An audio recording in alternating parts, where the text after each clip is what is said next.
All right, let's do this thing.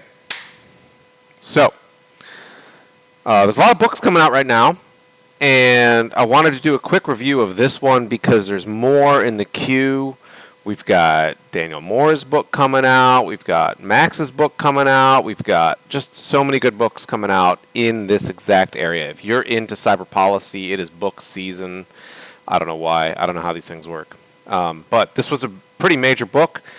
It was released, I think, 2 weeks ago. I got it on Kindle and read through it. And let me tell you, I read a lot of papers and I read a lot of these books. And the first 2 chapters of this book are heavy. They're heavy lifting. But the rest of the book, super, super easy. So that is kind of where I think that's one thing I want to go through is like, how do you read this book? I want to make sure when you read this book, which, as you can see in the center of the page, you do need to do, I want you to know how, and I want you to just go with me on my journey and maybe be a little bit better prepared to read the book. So, first I want to talk about when we study cyber policy and cyber policy writing, there's a few things that we know that we're going to see, right? So the books are and papers are in a very particular structure. The structure is first a history of the problem. Sometimes it's a rebuttal of other arguments, aka the why y'all so wrong sections. Then I, the author in this case, make a model and I talk about its implications. Then I explain all the stuff that my model can predict that other models can't, or the reason you would use my model. So it's like a bit of a sales pitch here, but ideally it's scientific.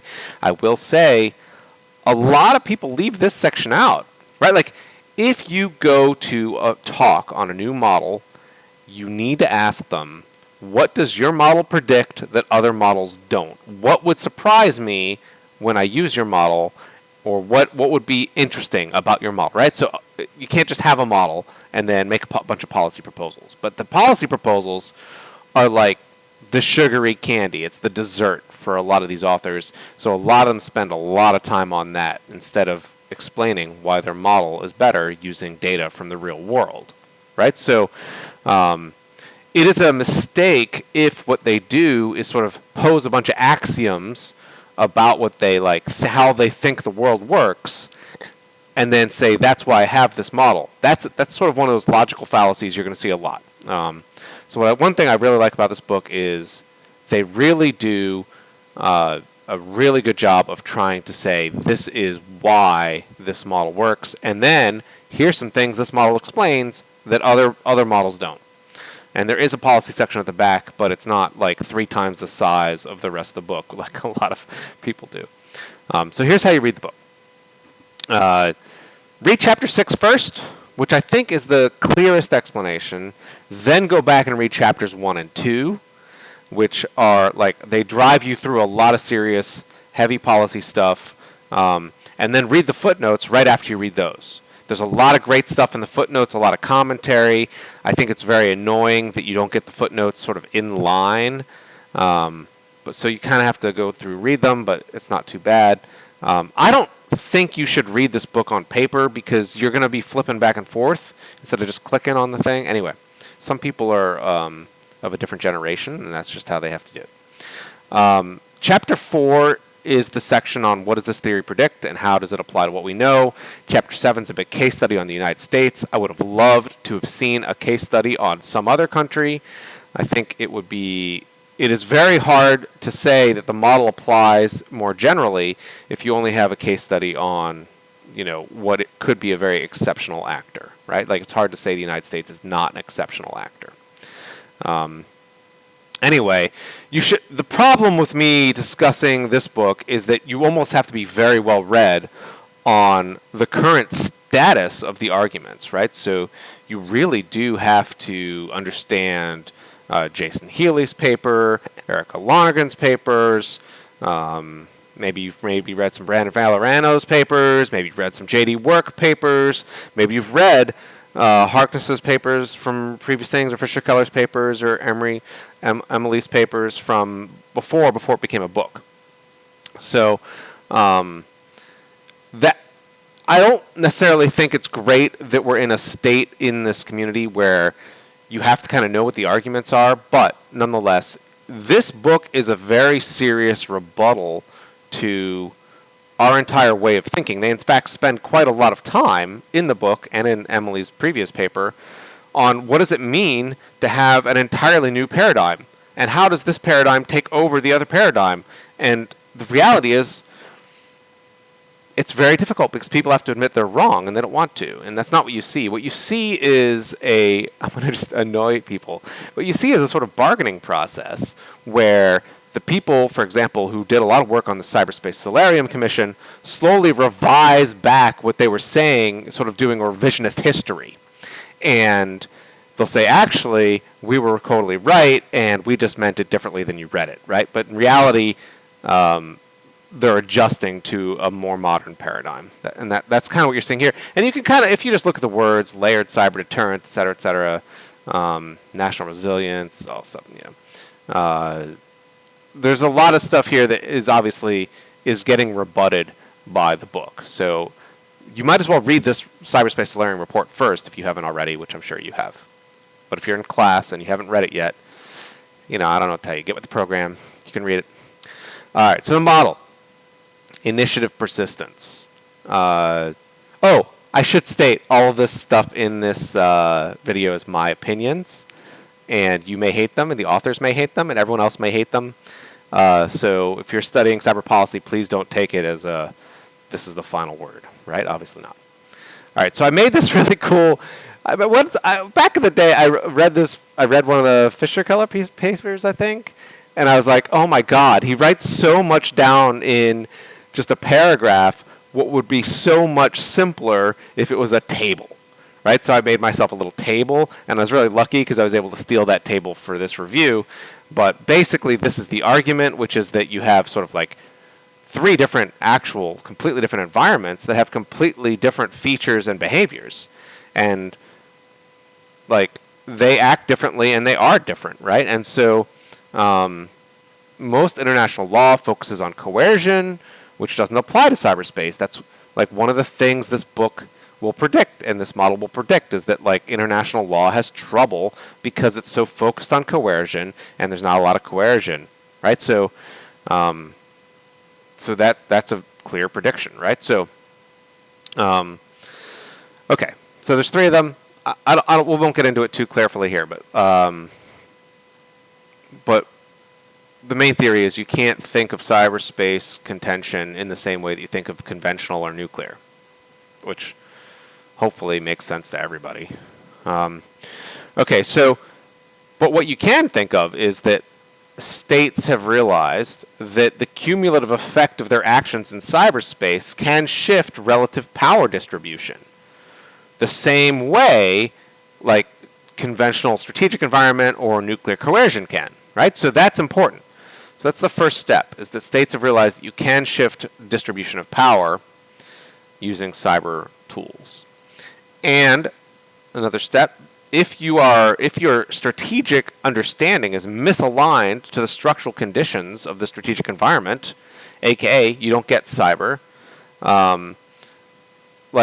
you are clearly going to have catastrophic losses of various types. In this case, he's talking about if you're misaligned to the structural conditions of conventional warfare, you have loss of life. That can be very bad, right? So, but there's very bad things that happen. Likewise, if you're wrong about cyber. So that's the sort of, I highlighted some pieces in here, obviously, and I tried to include the little page numbers at the bottom, or the Kindle page numbers. So you need to understand the features of the strategic environment, and you need to understand the technical foundation. And this is, I think, I feel like, I keep saying he, but there's three authors. So the authors, I think, are a little annoyed that people are so slow on the uptake when they were so fast to understand nuclear stuff. Reading the history of nuclear theory, I don't know if it was that fast, to be honest, in terms of people really understanding nuclear deterrence and how that was going to come out. A lot of the early nuclear scientists were involved in a lot of the government policy. That's not something you see in cyberspace, like the Obama administration did not have a ton of cyber people at the top. Even now, cybercom is not led by cyber warriors, right? So it's just too young for a lot of these things, right? We're just barely getting, people in cyber policy who have done offensive or defensive operations, and I think that's just part of the nature of the game here. And for every country, that's a different speed, obviously. Anyway, so he goes on to continue the argument. They go on to continue the argument. The nature of cyberspace requires a redefinition of security itself, right? So I think this is a really clear argument once you've read it through a few times, and it makes a lot of sense. So I don't want any of the critiques I have of this book, I don't think really impact the quality of the argument being presented that cyberspace has changed security. We think of cyberspace incorrectly. We can think of it differently, and that differently potentially is this initiative persistence, and there's a reason why that would be. So that's the core of the argument. I know that Jason Healy and a lot of other people talk about leaning into defense, and we've seen how that just it really didn't fit, and it doesn't work. So one of the things I really liked about this book is that he's like, there are certainly tactics that are offensive and defensive, but you can't start talking about offensive and defensive, the same way you do with conventional things. It's sort of like it's a mismatch of mental structures. And that's, I think, in so much as it will annoy Jason Healy, I think it's great. But I also think it's correct. So that's and like the fluidity on the scale and scope is definitely a feature of the environment.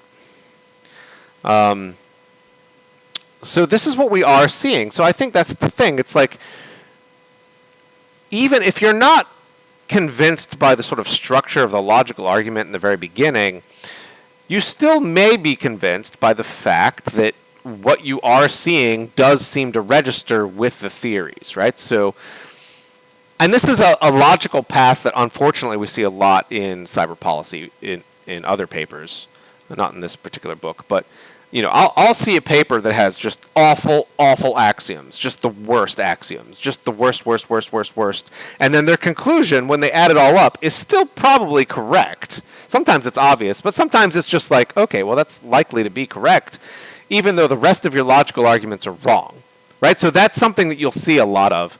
In this particular case, I think the arguments are correct, but I also think that what we are seeing is this flowing parallel operations with no expectation of shaping the other side's calculus, aka no focus on deterrence.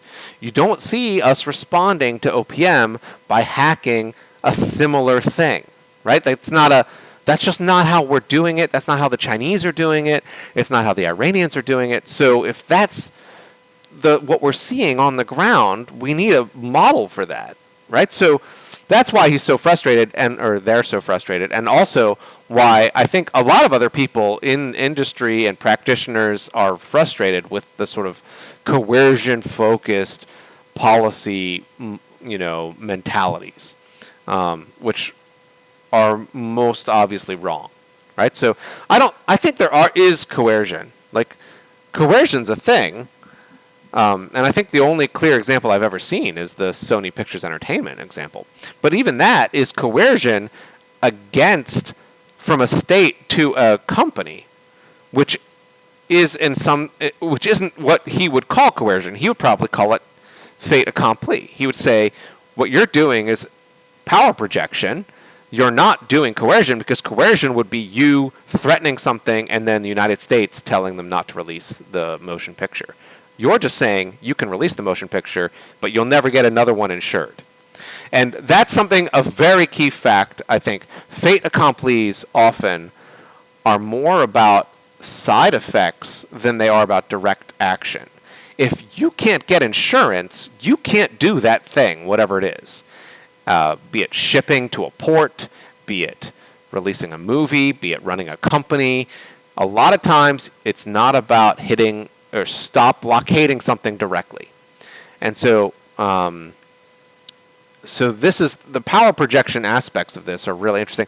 I don't think the book goes deeply into some of these examples that it could go into, but that could be for any number of reasons, shall we say.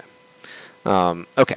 In this cyber strategic environment, states can advance directly to strategic level cumulative effects without direct exchange, without coercive shaping, and without war, because they can directly change the virtual scape in which they seek to advance their security.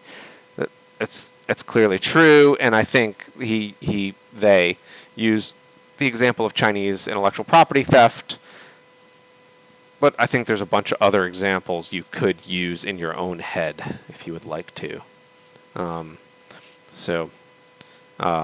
Okay.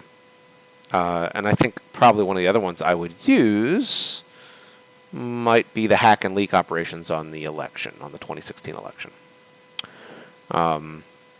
Okay, to update the comparative summation, conventional security rests in the presence of war, nuclear security rests in the absence of war, and cybersecurity rests in an alternative to war. I think that's a great way to sum it up, and I think he should have had a table.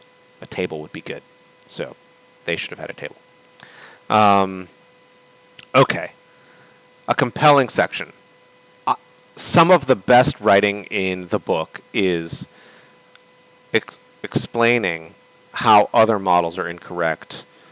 It's really going to bug me. There's no other quote here, but we're just going to pretend that happened. So, like, if you've watched the UNGGE process or a lot of the State Department efforts for the past 20 years, you've noticed that they're 100% useless.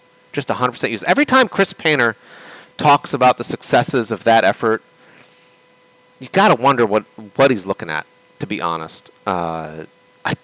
You can't see successes in these areas. So it's weird, right? So it's like every time you're staring at something where we've poured energy into it, but it gets sort of overrun by events like a child's sandcastle on the beach, you have to think, well, something is clearly wrong with how I'm thinking about stuff. So, and the other one is FBI indictments of hackers. They were very early on. They were framed as deterrence, right? Super deterrence. That's what they were framed as. A lot of times, things that, like efforts that start out one way and are sold as part of a strategic effort are used in a different way later on when that model appears to be faltering. So I think right now, when you see indictments of hackers, you are not seeing deterrence. They are not saying we are going to deter the state from doing that thing. What they are saying is we may deter individuals from joining the state. Possibly. Maybe. Anything's possible. But we are messaging, right? We are sending messages. We are doing other things with it. We are not deterring. So I just included a couple examples. Obviously, there's a whole book here to read. But why are the other models wrong? Well, they don't explain these things that we see in real life, and persistent initiative persistence does. That's the argument. And there's actually quite a large argument here. I posted this to Twitter, and I got a couple messages. People were like, why is Garkse, I don't know how to pronounce that, wrong here, right? Because I have this highlighted section where he said, cyber operations can only be relevant in grand strategic terms or pivotal if they independently accomplish tasks typically associated with terrestrial military violence. That's absolute nonsense. I don't know a lot of these people that well, right? Like, people lean on a lot of these writers, but this is nonsense. There's literally... All right, so I saw this the other day in a podcast where someone was saying, I'm holding, cyber can't hold territory, and cyber is not, effective, basically. And I was like... Nothing really holds territory. Like, unless you're standing in someone's house pointing a gun at them, then that's the only time you can really make sure they're doing something. But cyber can change the world and has changed the world in a lot of different ways. And sometimes in much more effective ways than anything sort of violent would do. So I think people are misunderstanding. I don't know who this Gartskeg guy is, but maybe he or she is very popular. People need to stop referencing Clausewitz. They don't understand power projection, which is very confusing to me. This is their specialty, right? So, anyway, cyber can do power projection because if you, as a cyber operation, make it so that Sony Pictures cannot release a film, then you are projecting power, and you don't have to literally, attack the building. It's so confusing. There's been no film since Sony Pictures Entertainment got hacked. There's been no film on North Korea released from Hollywood, and there probably won't be. So, okay. Stanford. I wanted to show how important it was for the Russians to use cyber. They are attaching Ukrainian ISPs to their own network because it's so important to get that kind of power projection. Right? So even though they have full control of the territory, without control of the cyber area, you still have nothing. Very interesting, right? And I think and I'm not the one making this argument. The book is making this argument. The book is saying, Martin Libicki, here's why you are always so wrong. It's because you're just so focused on coercion. I'm paraphrasing here, but it's not completely a wrong paraphrase either. Okay, so I want to talk about some of the details in the book that you may find a little bit shaky. And I think this is not a strength of the book with some of the details. So they start talking about the nature of the technical structure. This is one of the weaker parts of the book. They go on and on about recursiveness and fractals. Like the recursiveness simplifies its development. You can just look at the base commands, and then once you understand the foundation of something, you then understand how it works when it goes up. That's the opposite of how it works, right? So I just want to include these pictures of ants, because if you're studying cyber war and you don't understand ants, then something's really missing, because the whole concept of I can have these tiny little agents that operate under very simple rules, but then when I put them together, I can't predict the emergent effect. That's the key structure of the domain. The game of life works exactly that way, but so does everything else in a certain sense. Like when I have a bunch of components in a program, maybe each one of them is secure, but put together, they're not secure, right? That's simple. So I don't think it affects the argument at all, to be honest. I think this section could have been removed or rewritten, and it wouldn't have changed the argument in the book whatsoever. There's some other weak sections where they talk about, direct conflict between two cyber teams, and here, talking about the Islamic State's response to actions being direct cyber engagement, where, they essentially restored from backup or moved to a new server. That's not a good example. I guess what I could say. It's not a good example, and I think they should have taken it out. Let me just be honest. It's not great. Okay. I don't know. Yeah. And then I think this was something that started trickling at deeper levels of my understanding of the book, and maybe there's a deeper problem, which is that at the level of episodic consequential action, sophisticated individuals and small groups with open source cyber technology can have a strategically consequential impact. This phrase in the book should start triggering a much deeper critique of the book. Not one that I think people are ready for. We'll see where we go. Okay, so in the policy section, they talk about, what are we going to do, right? How are we going to do this?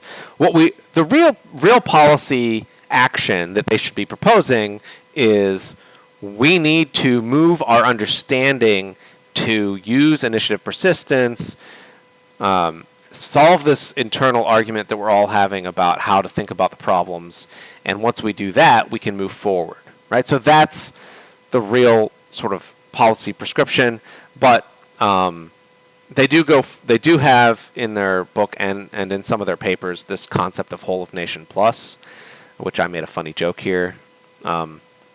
So super funny joke, right? You can tell I'm low on sleep.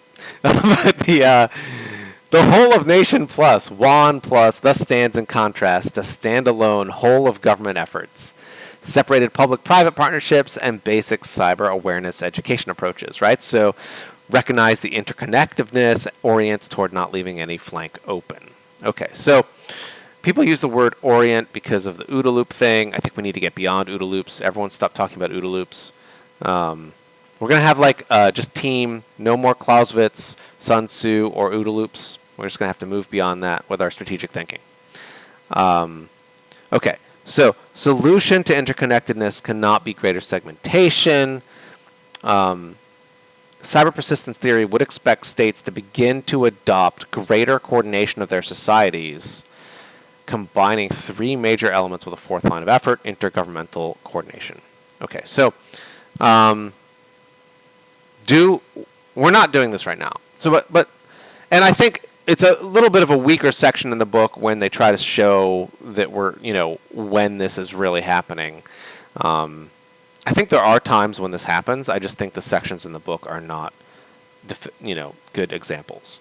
So, for example, an advisory, the Cyber Threat Alliance getting sent an advisory is the value of advisories is not nothing, but also not amazing, right? So, and I just think that this coordination of these things, I don't think this is a great example. It's also haphazard, right? We're still very immature with our adaptation of these concepts, and so there's not going to be a lot of very good examples. When they happen, they're not coming from the top. We don't have you don't really have yet a full picture from a full strategic picture from the top that represents these ideas. So a lot of these things, it's hard to say. Did this just happen? Are these coincidences? So, and I think the one down here is even worse, right? So, representatives from Facebook, Google, Microsoft, and Twitter met U.S. government officials in 2019. I don't know if at this time Trump was banned from Twitter and YouTube and whatnot, but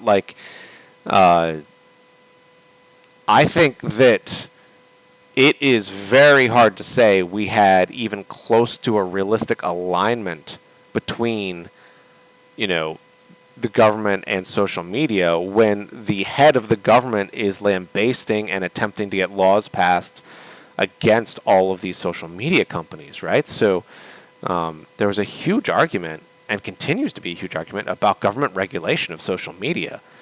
And the social media companies look at it as a life and death situation. It is really hard to say you have coordination and, whole of nation plus approach when you're at war with your own people who you're doing your whole of nation plus with, right? So I think political sensitivities make it very difficult to talk about these things, which is why I think it might be better to use examples from other countries, to be honest. All right. I want to say very quickly, alignment is different from collaboration, which is different from coordination, which is very different from getting alerts. So those are all super different things, and we do not have public-private alignment, I don't think. I think you could write a paper that says how much alignment do you have, and then you could say very little, and you might be right. So I want to put another metric out there, because I want to talk about whole of nation plus. How do you actually do that? Here's how you do it. You have an API. In fact, you become an API. You become a software as a service agency, right? That is how this works in real life. You want something that is wire speed, that enables partnerships that cross boundaries. You become an API. That is, and you maintain it. It requires a technical sophistication. So that's pretty important. I have not seen anyone state it like this before, but this is what government agencies need to think about themselves as. Where's your GitHub, right? So you can leverage other people's APIs. But just having a bunch of data, issuing alerts, putting out PDFs, all of that's useless when it comes to whole of nation plus efforts. What's the only thing that's useful is your APIs. In some cases, when you see Cybercom putting malware into VirusTotal, that's them becoming an API, right? That's as close as they've gotten so far. But we can do better, right? So that's every agency needs to start going here. And you see, like, for example, the Commerce Department, the entity list is available via FTP. It's essentially an API, right? So APIs are not just endpoints. They also are a lot of other things related to service levels and support, and there's a whole ton of stuff that goes into it. So that's the investment level that's required. I want to talk a little bit. I was using this today to do some scientific research. Not today, actually yesterday. And the great thing about this is someone understood that if they want to enable action against the adversaries, they needed to enable the scientific community that's working on that problem, which means they need to be an API. That's why they have JSON, CSV, whatever else you want, right? That's how you do it. It's not about human readable documents. It is about the API. They need to enrich this more, though. Enrich your API. Your API cannot be bare bones. So they need to enrich this with attribution, all sorts of other data. They need to start issuing API keys with more sensitive data that I could get, right? So that's the direction if you want to see how this works in the real world. Another issue with the book that I think is that tacit and explicit are not the only kinds of bargaining. They're just not, right? So there's other ways to do it. I have a whole paper on it. You can read the paper. It's a good paper, and it's got a lot of comments on it from international communities. I want to talk. The other thing I think is not so much in the book. I didn't put a slide on this, but the sort of tactical measures, like there's a level above tactical. I don't know how to explain it, but they don't have anything, for example, on fast follow, which I'm going to do another talk on. And other sort of how does persistent engagement work sort of in real life. And I think a lot of this stuff is just, it would have been too much at once, perhaps. But I think I'm going to do a couple talks on that sort of thing, and hopefully there'll be some papers on that too. But this is the question I want to leave you with, which is, if you're rethinking things, then why are you only rethinking certain things, right? So why are you saying that the conflict is, you're saying states have realized it is a alternative to war? I think that's a great rethinking. But I would also press you as a student to ask this book and yourself, why would a model of conflict be state-centric? Right? Like the other two are state-centric. Like conventional warfare. Well, actually, if you're doing conventional warfare right, you really do have to take drugs into account. Why are the other models of warfare state-centric, but this one also has to be? Let's rethink that. Okay, so I want to go into the funnies, actually. Let's go to the funny corner. There's two really big funny things. This was one of the funnier ones. Other analysts remarked the endeavor proved to be more like a kneecapping operation rather than cutting the Hydra's heads.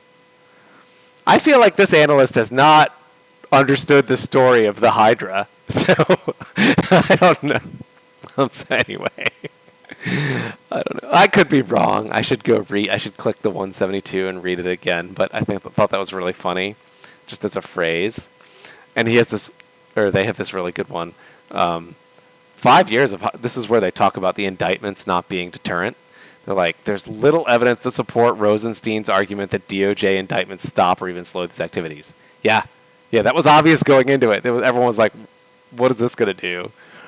except the DOJ, obviously. No, I mean, it did result in press releases. So, some people, so this person, U.S. Attorney David Hickton, is like, well, we're going to do quite a lot of it, and eventually it'll have a sort of, mitigation effect of attrition, right? Just like we did against the South American drug kingpins during the height of the drug war. So, right?